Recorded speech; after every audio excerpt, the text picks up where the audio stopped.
Muy buenos días tengan todos ustedes que nos están siguiendo mediante esta plataforma y por las redes sociales. Darles la bienvenida al seminario virtual denominado Políticas Económicas Internacionales, con la participación del licenciado Rogelio Churata Tola y organizado por la carrera de Administración de Empresas y el Instituto de Investigación y Capacitación en Ciencias Administrativas, ICA. Damos la palabra a la magíster Marisol Pérez Moinedo, decana de la Facultad de Ciencias Económicas y Financieras, para dar las palabras de bienvenida correspondientes. Muchas gracias a todos los presentes el día de hoy. Estamos nuevamente en una nueva jornada de capacitación. Muchas gracias al licenciado Rogelio Churata por brindarnos este espacio, estos minutos de su tiempo para poder compartir conocimientos el día de hoy acerca de la política económica internacional y la crisis global. Sabemos que en estas circunstancias y ante la situación que estamos viviendo a nivel mundial, no es fácil pensar en un panorama optimista, sobre todo en lo que respecta a la economía. Estamos viviendo nuevas etapas de adaptación y estamos viviendo nuevas etapas en las cuales también no solamente las organizaciones tendrán que adaptarse, sino también la sociedad en su conjunto.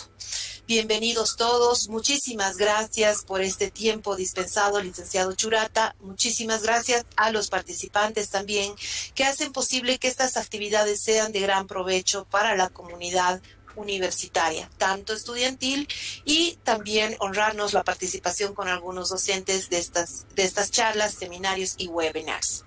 La recomendación, como siempre, por favor, al finalizar el curso, tienen un formulario el cual deben llenarlo para que puedan ustedes acceder al certificado, en el caso de la carrera de Administración de Empresas, a la acreditación de horas académicas, y en el caso de los compañeros de nuestras hermanas carreras de Economía y Contaduría Pública, al certificado de participación. Esta actividad no sería posible si no estaríamos en este momento con el apoyo y la participación de nuestro Instituto ICA, quien a través de justamente un acuerdo sostenido con nuestra carrera está permitiendo justamente la homologación y la otorgación de las horas académicas a los participantes de nuestra unidad académica. Bienvenidos todos, es muy grato tenerlos presentes en sala y disfruten de esta nueva experiencia, política económica internacional y la crisis global. Conmigo, muchas gracias y hasta otra oportunidad. Agradecemos las palabras de circunstancia a cargo de la magíster Marisol Pérez Moinedo, decana de la Facultad de Ciencias Económicas y Financieras. Ahora sí damos la palabra de bienvenida y las palabras para iniciar el seminario virtual al licenciado Rogelio Churata Tola, y poder iniciar el seminario virtual de este día. Buenos días, licenciado, bienvenido. Ya. Muchas gracias, Juan Carlos. Primero que nada, agradecer a la licenciada Marisol, nuestra decana de la facultad, por permitir y organizar estos eventos, ¿no?, para compartir con los estudiantes conocimientos y también con colegas. Entonces, en ese sentido, estoy muy agradecido. Entonces, vamos a iniciar nuestra presentación y quisiera compartir el tema previsto para el día de hoy. ¿Se ve, Juan Carlos? Sí se ve, licenciado. Solamente agrandar la pantalla para que salga completa en las diapositivas. Ya, ok, gracias. Sí. Se ve. Ya, entonces, nuestro plan de exposición para esta mañana está previsto en estos puntos. ¿Cuál es el nexo entre economía y política? Debido a que en estos periodos de pandemia, la economía se ha visto fuertemente afectado, ¿no es cierto?, además de la crisis sanitaria que vemos, pero también ahí entran los decisores de política. Entonces, eso es importante, hacer un preámbulo para entender y luego comprender todo lo de los puntos más adelante. Entonces, ¿cómo está el contexto internacional, no es cierto?, es que es globalizante, ¿no? Entonces, Bolivia, los estados de América Latina no están al margen de este proceso globalizante. el sistema occidental monetario internacional, ¿no es cierto? Y cómo marcaba, digamos, la línea para las políticas económicas nacionales a partir de los sistemas de Naciones Unidas, sistema de Bretton Woods. Por tanto, vamos a ver cómo la hegemonía de Estados Unidos ha entrado en declive, ¿no es cierto?, a finales del siglo XX y prácticamente a inicios del nuevo siglo. Entonces, podríamos estar hablando de un sistema sur-sur y la pregunta es, ¿se presenta hacia adelante un nuevo orden económico internacional? Ya veremos en nuestra exposición. Entonces, a manera de introducción, esto es importante a tomar en cuenta, ¿no? De manera genérica, ¿no es cierto?, concepto nos dice que la política económica es un campo de conocimiento que se relaciona con dos aspectos fundamentales.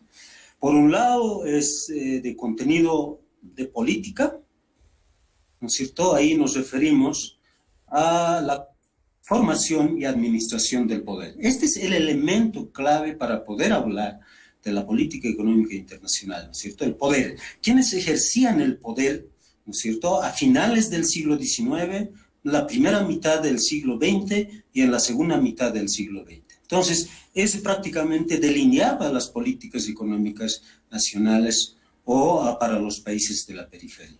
Entonces, ese es un elemento a tomar en cuenta. Por otro lado, contenido económico.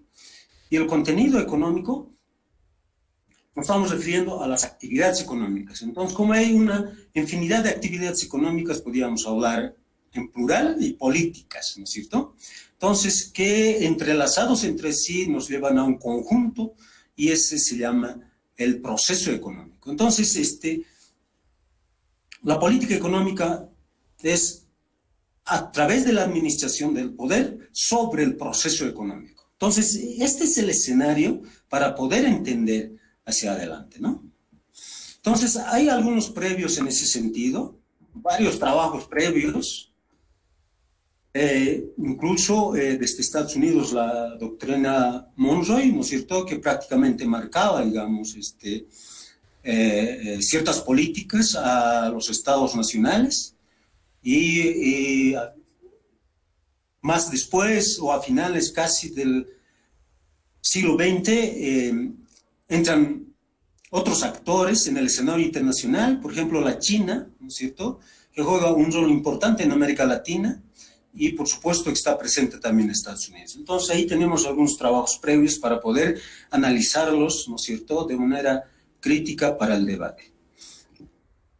Entonces, ¿cuál es el sustento teórico del enfoque, ¿no es cierto?, que sustenta a esta presentación?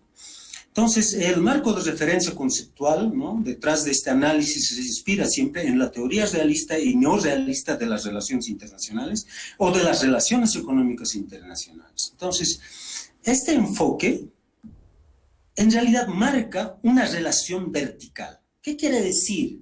Que los estados fuertes, ¿no es cierto?, o estados del norte, subordinan a los estados de la periferia. Por tanto, no permite, digamos, que entren otros actores, ¿no es cierto?, en la arena o en la escena internacional. Entonces, ahí viene una primera gran crítica. En cambio, desde la óptica crítica, digamos, ¿no?, de esta teoría, ¿no es cierto?, entonces, admiten que pueden entrar otros actores, además o más allá de los estados, por tanto, permite una relación horizontal, ¿no?, una relación horizontal. Entonces, la teoría realista no permite una relación horizontal, por tanto, no permite democratizar las instituciones y las organizaciones internacionales, ¿no?, que se han establecido post Segunda Guerra Mundial o post la Primera Guerra Mundial. Entonces, en ese sentido, ahí tenemos a este gran autor, Kenneth Waltz, ¿no es cierto?, que es el que ha teorizado, digamos, lo que es la política económica internacional desde el punto de vista de este enfoque. Entonces, una vez visto rápidamente el enfoque, entonces vamos a ver al indicador, ¿no es cierto? El indicador importante para el análisis es el poder, ¿no? Es el poder. Entonces, Joseph Ney nos define de una manera bien sencilla lo que es el poder. El poder es la capacidad de hacer cosas y afectar a los demás para conseguir los resultados que queremos.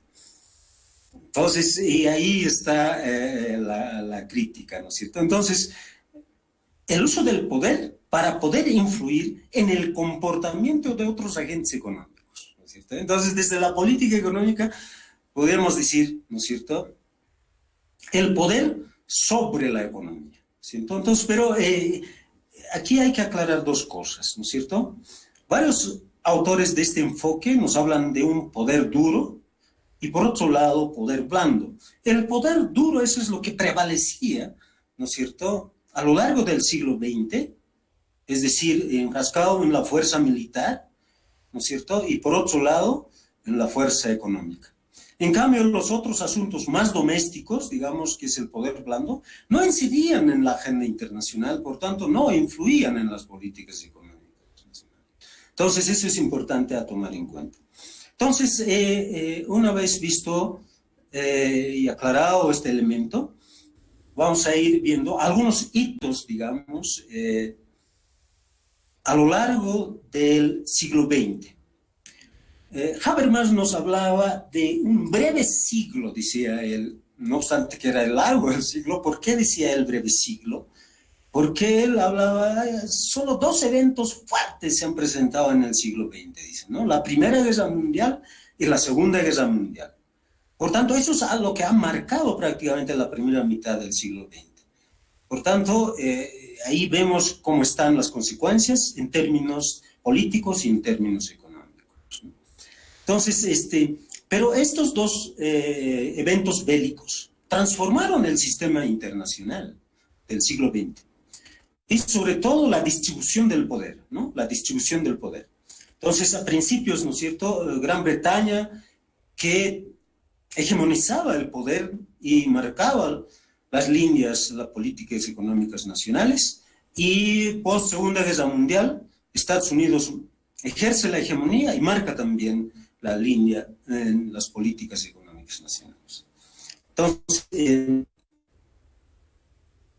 que podíamos resaltar, y posteriormente veremos finales de la Segunda Guerra Mundial, lo que es el sistema occidental, ¿no es cierto? Lo que es el sistema occidental a partir de la Organización de Naciones Unidas y el sistema de Bretton Woods. Entonces, aquí está el autor hablándonos de este indicador poder, ¿no es cierto? Poder duro y poder blando, ¿no es cierto?, que prácticamente muestra en este texto. Y por otro lado, aquí está el sistema de Bretton Woods, ¿no?, que más o menos surge a finales del 44, ¿no es cierto?, a inicios del 45, y que entra en declive, decadencia el año 71, ¿no? 71. Continuamos. Entonces, hitos del sistema occidental monetario internacional. Una vez terminada la guerra, ¿no es cierto?, los vencedores de la Segunda Guerra Mundial, ¿no es cierto?, establecen un nuevo orden económico internacional, ¿cierto? Y eso surge como un proceso denominado Paz para América, ¿no es cierto?, desde Estados Unidos, ¿no es cierto?, y se establece el sistema de las Naciones Unidas, ¿no es cierto?, para organizar las naciones, y por otro lado el sistema de Bretton Woods. En esta conferencia de Bretton Woods, finales del 44, surgen estas instituciones, ¿no? Primero podíamos hablar del Fondo Monetario Internacional para regular el sistema financiero, ¿no es cierto?, y cómo funciona. Y por otro lado, para velar los problemas del subdesarrollo, problemas del desarrollo, para contrarrestar la pobreza, surge el Banco Mundial, ¿cierto? Estas dos instituciones surgen siempre bajo liderazgo de Estados Unidos. Por eso, hoy las sedes están en Washington.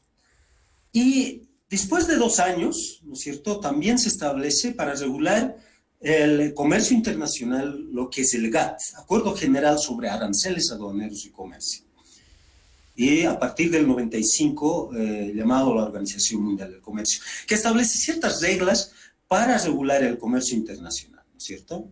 Fundamentalmente estas reglas se conoce como la cláusula de la nación más favorecida, ¿no es cierto? A partir de ciertas bases se puede ir iniciando, ¿no es cierto?, hablar de las rebajas o de los descuentos de los sistemas arancelarios, o por otro lado, a partir de ahí se pueden establecer ciertos acuerdos de manera bilateral y multilateral. Entonces son instituciones multilaterales. Por tanto, surge el paz americano, ¿no es cierto?, que dura más o menos unos 30 años, ¿no es cierto?, hasta el año 71, cuando entra en crisis este sistema de Bretton Woods, ¿no es cierto?, cuando Estados Unidos decide abandonar el patrón oro-dólar. Entonces ahí tenemos algunos elementos a tomar en cuenta, ¿no es cierto? Primero siempre prevalecía la fuerza, ¿no es cierto?, la fuerza del poder, y hay una especie de, entre comillas, quizás un consenso que en realidad no era un consenso, y por otro lado, digamos, estas instituciones que a veces, ¿no?, desde la economía, ¿no?, resultan ser peligrosos, ¿no es cierto?, para aquellas economías fundamentalmente, ¿no es cierto?, que son más débiles respecto a los otros.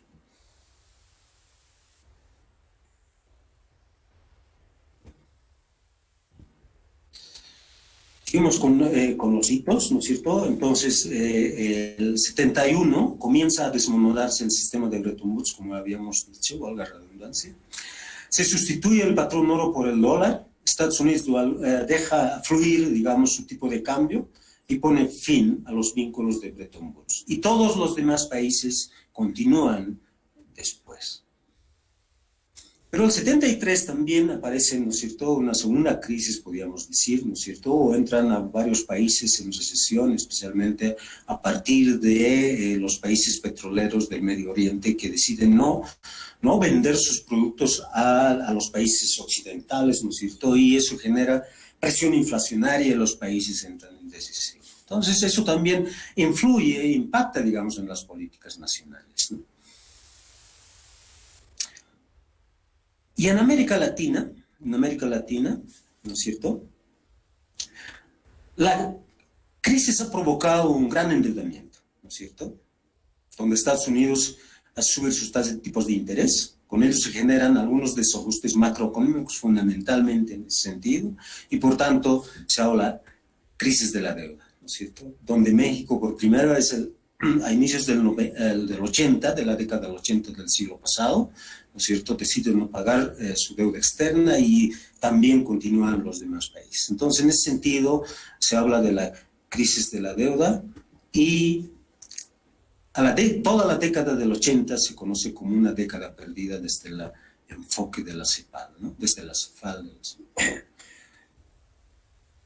Entonces, ahí está el sistema final del Bretton Woods, ¿no es cierto?, prácticamente el 15 de agosto del 71, donde se establece la convertibilidad del dólar, hace devaluar el dólar a Estados Unidos y aumentan las restricciones a la importación, se incrementan las tasas arancelarias, los impuestos a los productos de importación, declaración con acto hostil para la posición y conversión desde esta mirada.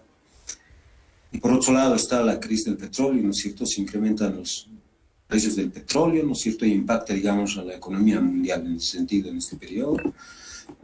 ¿Perdón? Y la crisis de deuda, ¿no? La crisis de deuda.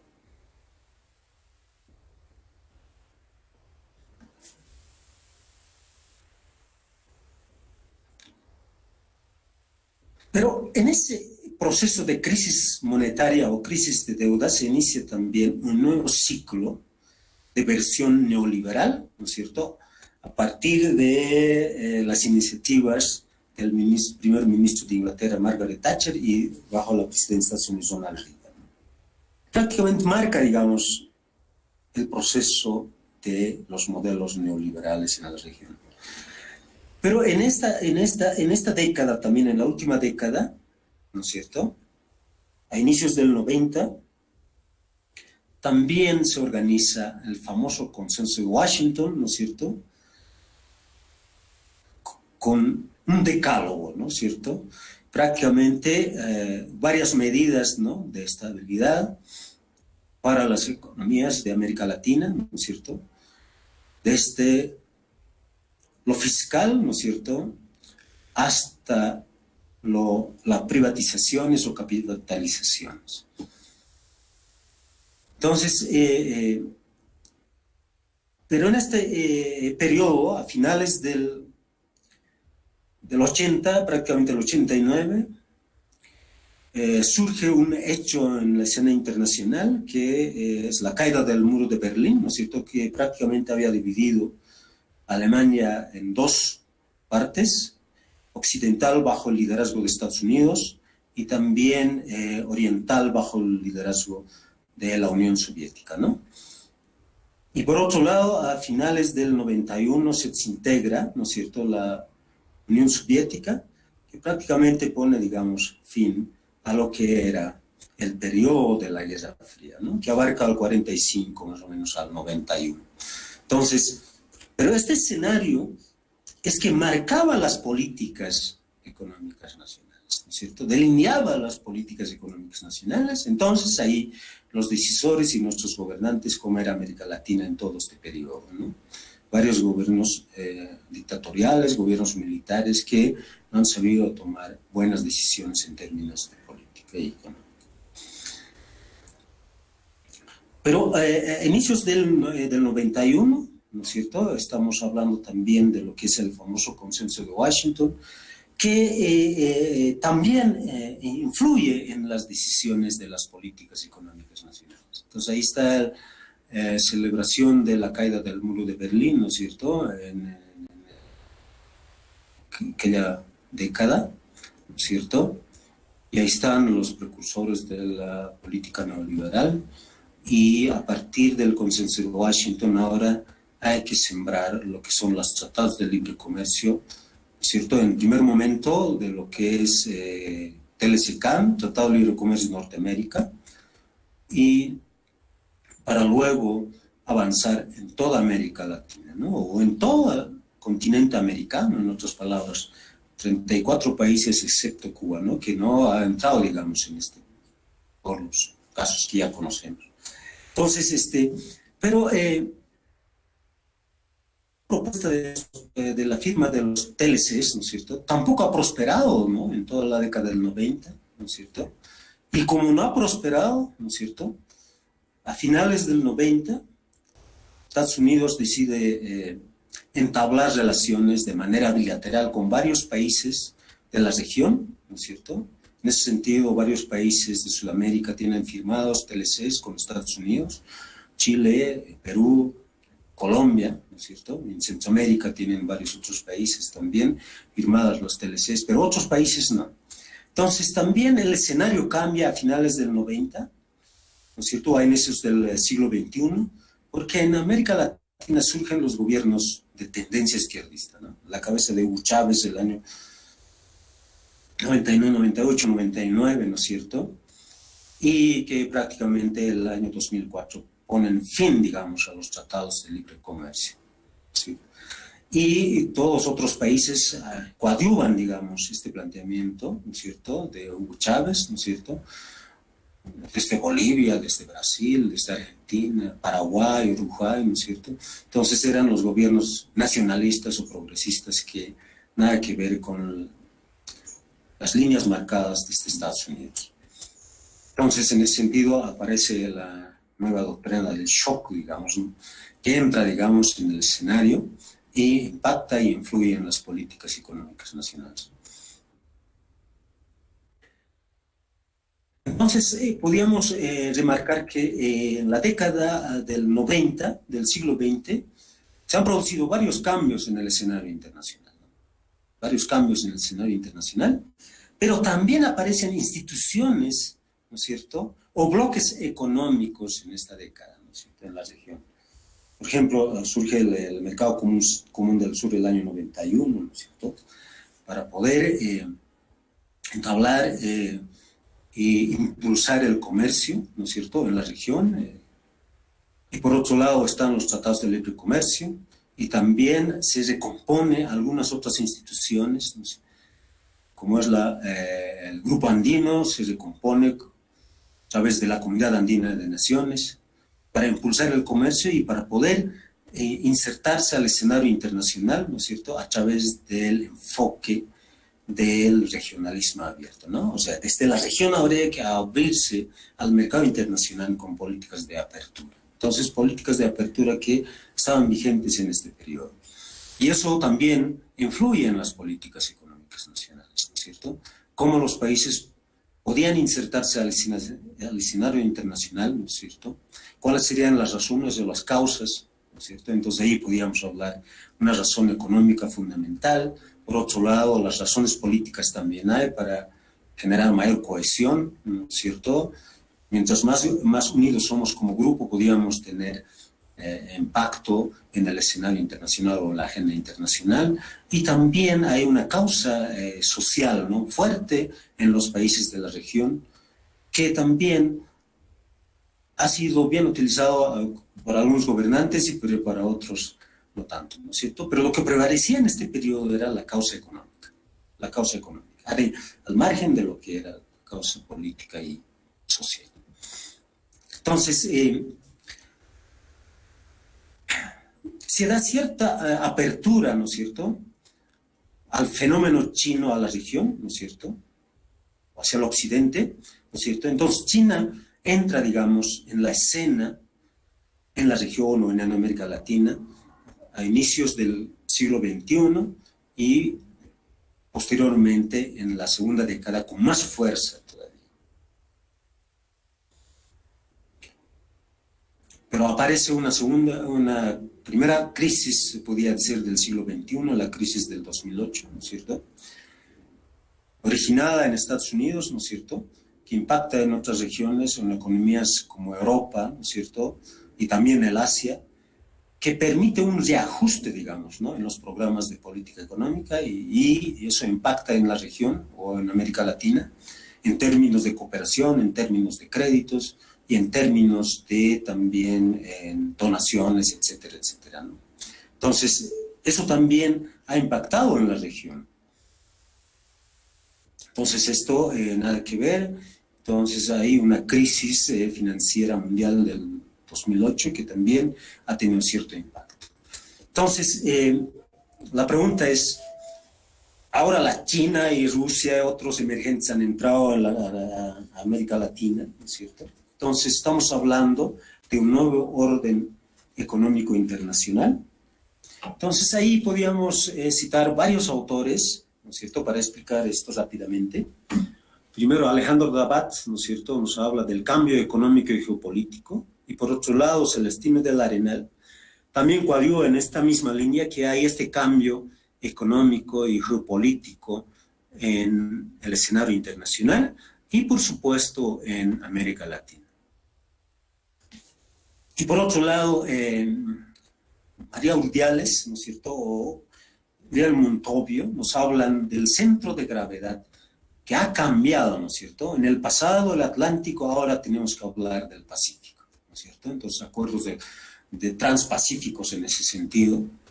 Y por otro lado, ¿cuál es el rol de Estados Unidos y de China en la región, en América Latina, que también habrán varios autores? En ese sentido, veremos algunas imágenes para poder un poco aclarar y visualizar estos planteamientos, ¿no?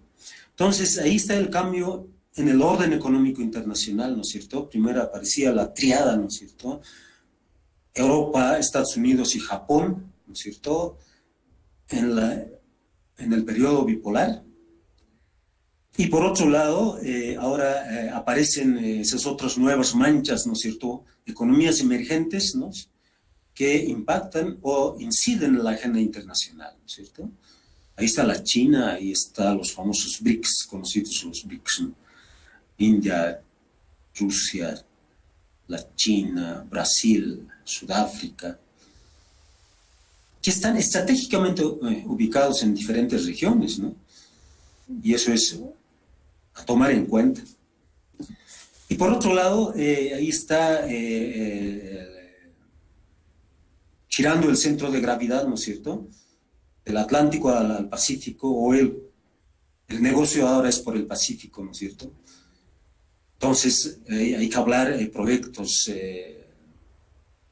tomando en cuenta el Pacífico, ¿no es cierto? Entonces, ahí entra otro escenario, ¿no es cierto?, que el centro de gravedad hoy día está ahí, entonces, donde se encuentran las grandes fábricas hoy, ¿no es cierto?, en Europa, liderado por Alemania, ¿no es cierto?, en la China, Estados Unidos, por supuesto, sigue siendo importante, pero los países de América Latina, ¿a cuál de estas fábricas estamos apuntando, no?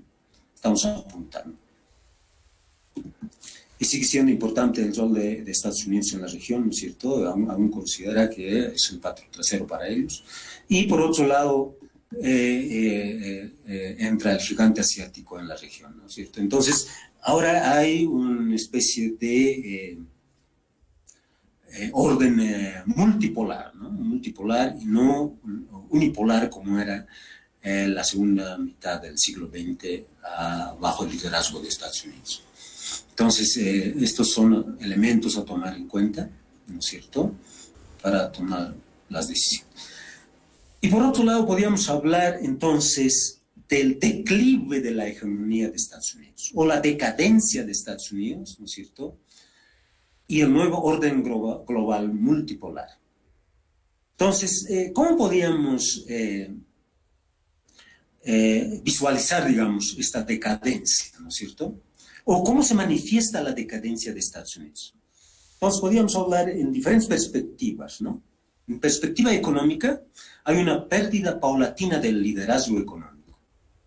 Entonces, si vemos este cuadrito, ¿no es cierto?, con ciertas estimaciones, ¿no es cierto?, 2010 al 2050, que la primera economía del mundo, ¿no es cierto?, que era Estados Unidos, que es Estados Unidos, pero muy pronto, a partir del 2025 al 2030, ¿no es cierto?, se pasa en segundo lugar, ¿no es cierto? Entonces, la primera economía del mundo es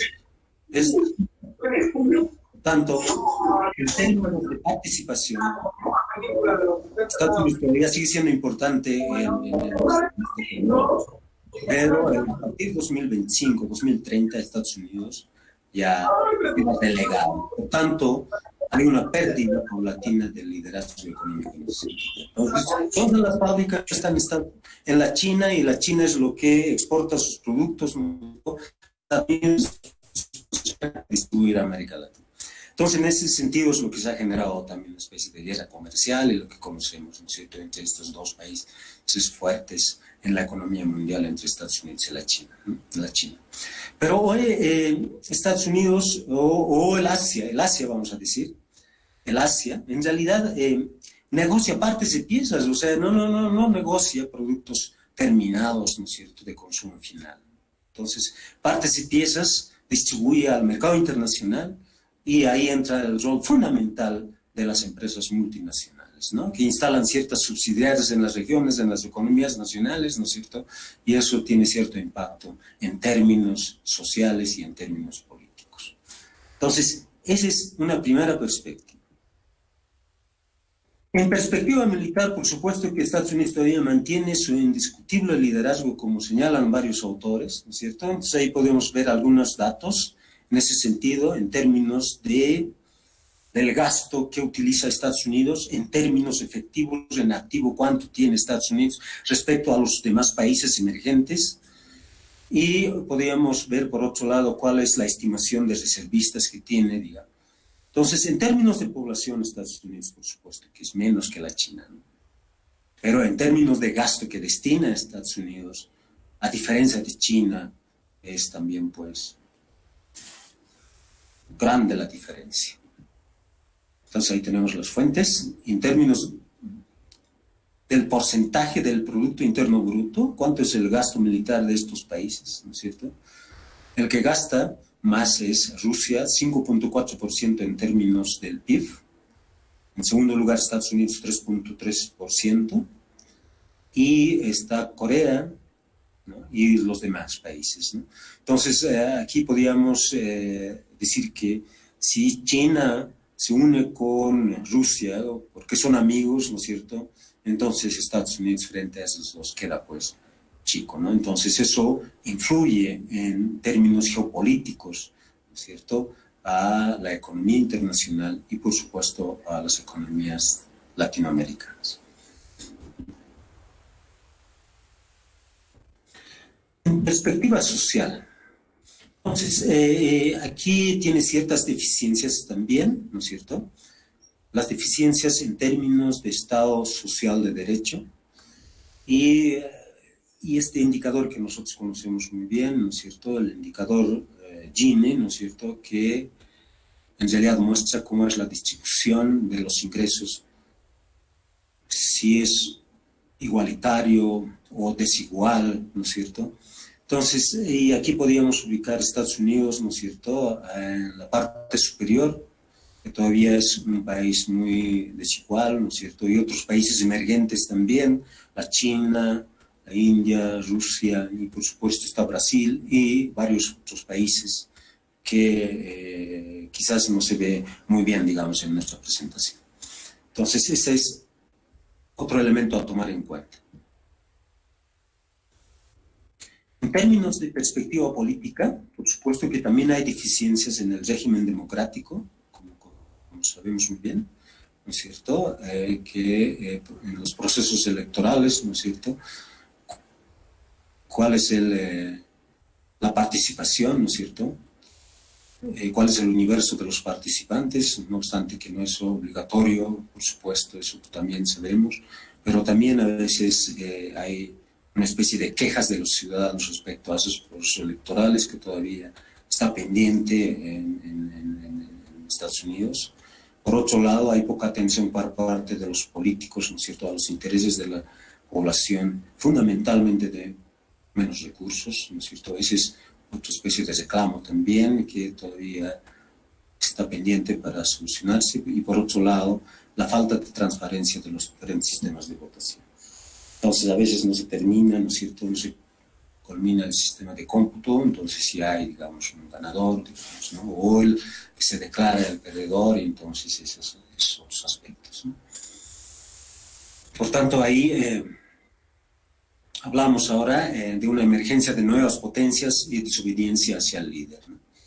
Entonces, ya habíamos dicho, estos países emergentes entran en la agenda internacional, por tanto, también hay gobiernos de tendencia izquierdista, ¿no es cierto?, genera cierta desobediencia hacia el líder, y por tanto aquí están los acuerdos BRICS, ¿no es cierto?, que desde América Latina, ¿no es cierto?, el año 2014 en Brasil, en el Foro São Paulo, ¿no es cierto?, se lleva adelante para poder hablar de las nuevas formas o la nueva estrategia de inserción desde América Latina en el escenario internacional. Pero hay varias características en ese sentido también, ¿no es cierto? La presencia de economías emergentes, ¿no es cierto? Por otro lado, surgen una especie de un nuevo sistema monetario internacional, ¿no es cierto?, ¿no? Además del dólar, con otras monedas, como yuan, ¿no es cierto?, la libra esterlina, etcétera, etcétera. Y por otro lado están los actores más allá de los estados, ¿no?, las empresas multinacionales, ¿no es cierto?, y también las ONGs, ¿no es cierto?, las academias, las fundaciones y sobre todo la sociedad civil organizada. La sociedad civil organizada que hoy ahora impacta, digamos, incide en la agenda internacional, porque está presente, digamos, ¿no?, las redes sociales a través de ahí, más allá de pertenecer a cierta línea política, ellos se comunican y podían incidir en el sistema internacional. Entonces, así está ahora, ¿no es cierto?, y podemos ir concluyendo con algunos aspectos, pero yo quisiera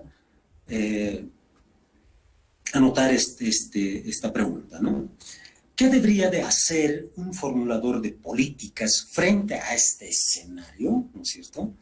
Este escenario, ¿no? Hoy más que nunca, ¿no es cierto?, las economías nacionales se han visto afectados por la crisis, la pandemia, que no estaba planificado, no estaba previsto, ¿no es cierto?, no estaba previsto, pero ha impactado fuertemente, ¿no es cierto?, a la economía.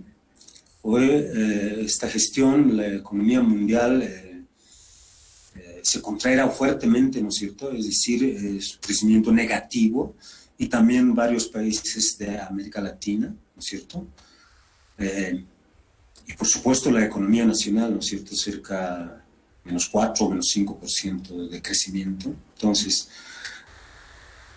pero el Asia no tendrá, ¿no es cierto?, este impacto fuerte como en otras regiones, ¿no es cierto? Por ejemplo, la China se estima, a partir del Fondo Monetario Internacional, de la Organización Mundial del Comercio, que crecerá este año alrededor de 1%, ¿no?, que en el pasado crecía al 12%, 10% en promedio, 9.5% en promedio, ¿no?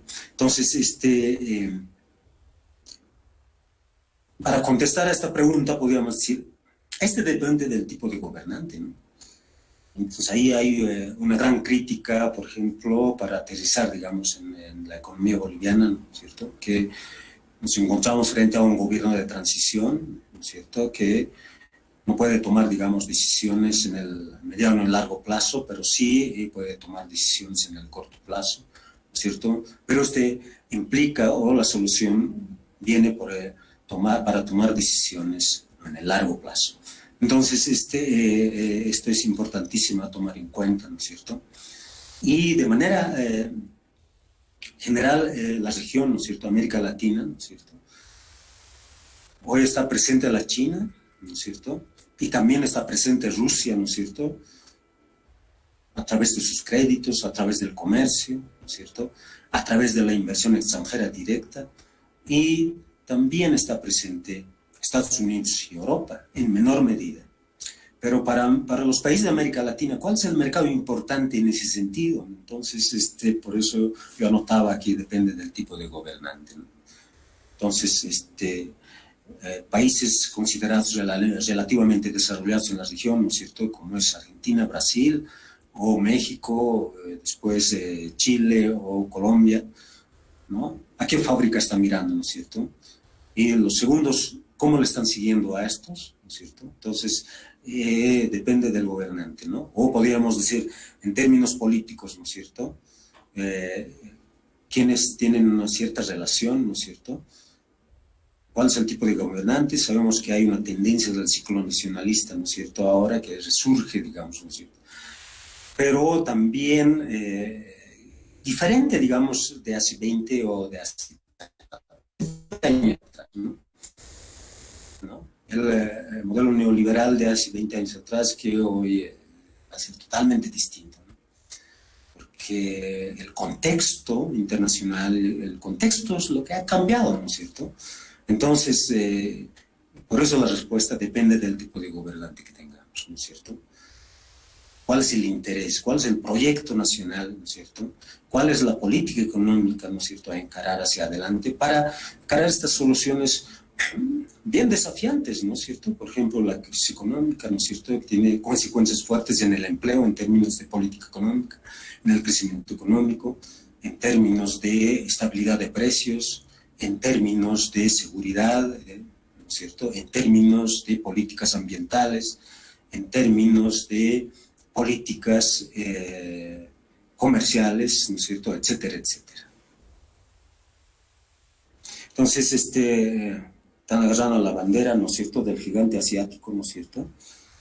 Varios, pero varios también, nuevamente están mirando al norte y por otro, y aparece, ¿no es cierto?, pero la China dice que para ellos el norte es el sur, ¿no?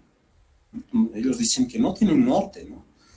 Solo hablamos del sur. Entonces, una relación de complementariedad en ese sentido. Hay última propuesta desde la China, ¿no es cierto?, el proyecto de la Franja de la Ruta, ¿no es cierto?, que más o menos impacta más de 65 o 70 países, ¿no es cierto?, primero desde la región del Asia, pasando por Europa y hacia América Latina, ¿no?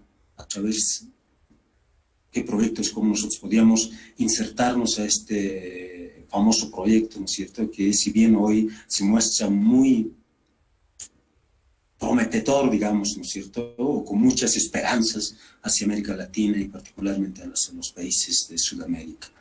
Entonces, ¿cómo podíamos nosotros vincularlos a este gigante, ¿no es cierto?, y que por supuesto que ellos están dispuestos a coadyuvar, pero el asunto es cómo tomar una buena decisión en términos de política económica. Por otro lado, ahí está, ¿no es cierto?, que habrán hecho algunos pobres sures, ¿no?, para merecer ciertos nortes. Entonces, estos son algunos elementos a tomar en cuenta y también para el debate. Ahí quedaría por el momento ahí. Muchas gracias. Agradecemos la exposición del licenciado Rogelio Churrata Tola. Vamos a iniciar la ronda de las preguntas. Por favor, si alguien tuviera, puede habilitar su micrófono o puede hacerle llegar al chat de esta sesión. Vamos a esperar unos momentos, por favor. Gracias, Juan Carlos.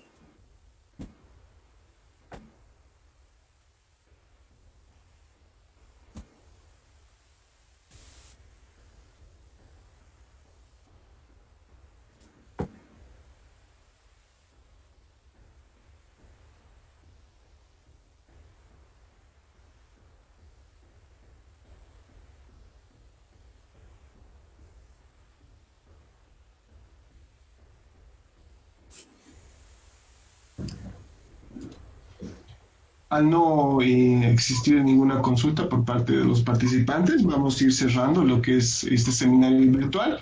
Licenciado, si tuviera algunas palabras de despedida.